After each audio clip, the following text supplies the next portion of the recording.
Papa, Oh, andiyan po yung inaanak mo. Namamas ko daw. namus ko. Oo. Last na to. Sabi mo 200 lang ha, kasi wala na akong pera ha. Oo. Sabi mo 200 lang ha. So, 100 daw lang kasi wala nang pera si Papa. Okay? Okay.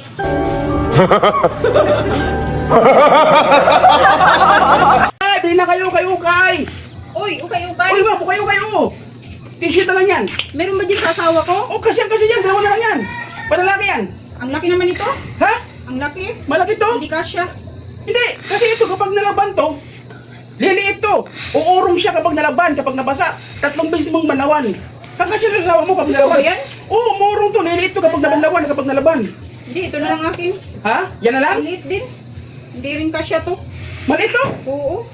Hindi kasi itong namit na to, ma'am, kapag nalaban to, lumalaki. Lumuluwag to kapag nalaban. Kasi sa tela yan eh. Itong tela na to, kapag nalaban to, umuurong, lumiliit. Ito naman, ang tela nito, original din to eh. Kapag nalaban to, lumalaki. Umuunat siya. 50 na lang, madam. Parang niluloko mo naman ako, kuya. Hindi ate, talaga. Ma'am, oh. Oh, tag 50 na lang yan. Last na. Sige, oh. Okay. Sige, thank you, madam. Ayos, naubos rin. Diskarte lang yan, mga buddy. Diskarte lang yan. Uwi na.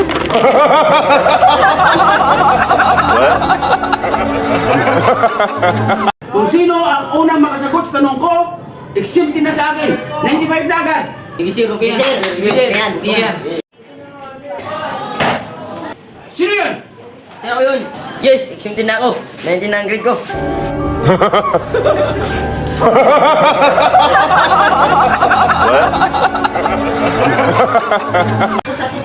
A smile in every slice. Ibig sabihin, Balutin mo ako.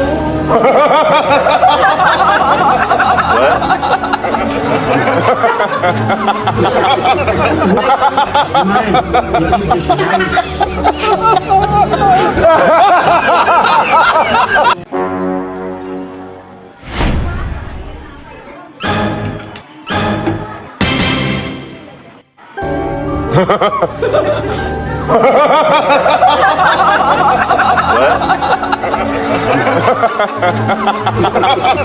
Papa, Hmm, may good news ako sa'yo. talaga? Ano? Oo. Sa classroom namin, ako ang top 3 sa mga lalaki. Talaga? Oo. Ilan kayo sa classroom?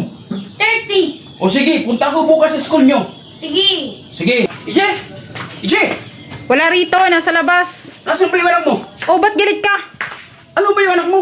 Di ba kahapon sabi top 3 siya? Oh, Eh, bakit hindi siya maging top 3? Sa classroom nila, 3 lang sila lalaki.